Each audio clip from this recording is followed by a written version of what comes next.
This is Dr. Atta from DestroySocialAnxiety.com, and I wanted to continue my video blog and talk a little bit about the biology of social anxiety, or what really happens in our brain when we are anxious or we are afraid.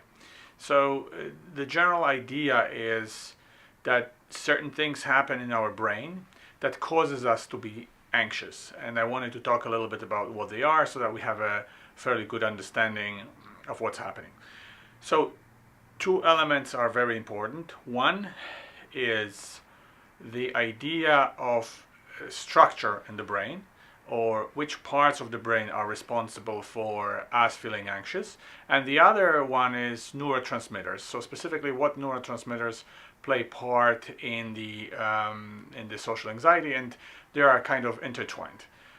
So first of all, I wanted to talk a little bit about the parts of the brain that the social anxiety occurs.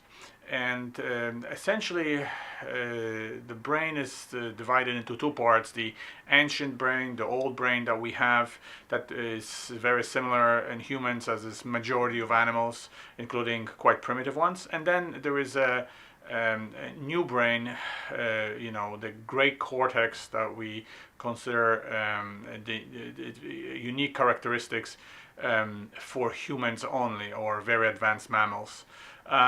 So there is an interaction when the social anxiety occurs. I have a little model here of the brain, and I wanted to show you more or less what's going on. Of course, it's a very basic model, so you can't really explain everything in detail, but essentially the idea is that there is primitive brain, which is that part of the brain, the inside part, okay, and it's called amygdala, and that's the responsible brain for feeling of fear. That's what happens when we are enraged or afraid, or basically we are very focused on avoiding danger or facing the danger, and that would be the amygdala, grossly that part of the brain. But if we always were in this aggressive stance, in this aggressive position, we wouldn't be able to do anything whatsoever, because everything that we would face is either we would be afraid of it or we'd fight it, and that's obviously not practical. We have to be very selective about what we are afraid of, what we can tolerate, and what we really should be afraid of. So there has to be some kind of a modulator. On the other hand, this part has to be functioning pretty well in order for us to survive. There have been experiments in which I believe monkeys had destroyed part of the amygdala, and they discovered that when you do that, when you destroy that part of the amygdala, the monkey will not be afraid of even very, very scary situations. For example, a snake. All the monkeys and apes are naturally afraid of the snakes, and if you destroy part of the amygdala, you can observe the monkey is not afraid of it at all. They actually will approach the snake and will play with them.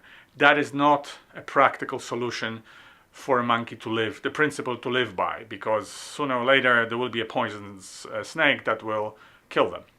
But for most of us, we need to have some kind of a modulator. So what is that modulator? The modulator is the prefrontal cortex, and that would be the area around here. And the idea is that this part of the brain, the conscious part of the brain, or slightly subconscious part of the brain, kind of modulates the primary response of the amygdala. So we have this fear, and then this is like the accelerator that pushes us forward to fight or to run, and then we have this brake. This is the prefrontal cortex. If I may make a metaphor here, it's a little bit similar to the old concept of Freud, who stated that there is an id. So this is the primary primitive drive. That would be equivalent, would be here. Then there would be the conscious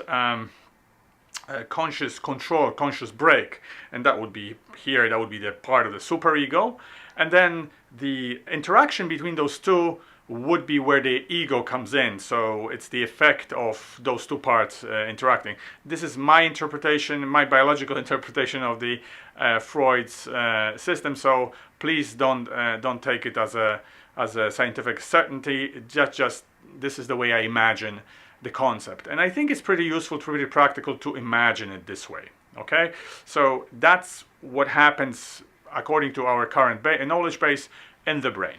Now, in terms of what really happens on the biochemical level, the most important thing is that we are having certain neurotransmitters, certain chemicals in our body that are responsible for different things. And depending on which neurotransmitter is activated, we respond in a certain ways. Those two elements of anxiety or fear interact somehow. So the two main neurotransmitters in our brain is GABA, okay, and the other neurotransmitter is glutamate, and they work in an opposite way. Glutamate is usually excitatory, and GABA is usually inhibitory. So the more GABA we have, the more relaxed we are, and the less glutamate we have, more relaxed as well, and vice versa. More glutamate, we are more anxious, more afraid, and less GABA, we are more anxious. Okay, so those are two neurotransmitters. I would again compare the neurotransmitters. I would again compare them to the accelerator, which would be the glutamate, and the brake, which would be the GABA neurotransmitter. And in terms of intensity of our anxiety, those two would be responsible for the outcome of how we feel. There are other neurotransmitters involved. Obviously, there are multiple neurotransmitters involved in our reaction to threat, but they have a little bit less of a role. The other worth mentioning is dopamine. Dopamine is the one that is responsible for the concentration, for the aggression, and for the pleasure principle as well. This is the neurotransmitter that is stimulated when we take stimulants such as cocaine or methamphetamine. That's when the dopamine is stimulated. Now, the only problem is that it's unclear if raising the level of dopamine increases your anxiety or decreases your anxiety. And the idea is that it depends on the other two neurotransmitters, because I would like to talk about it in the next video about the effect of alcohol on social anxiety, well-known effect, and go into a little bit more of the details about it. But for now, I think this is the basic element of the concept of social anxiety, and I hope it's fairly clear and understood. So thank you very much.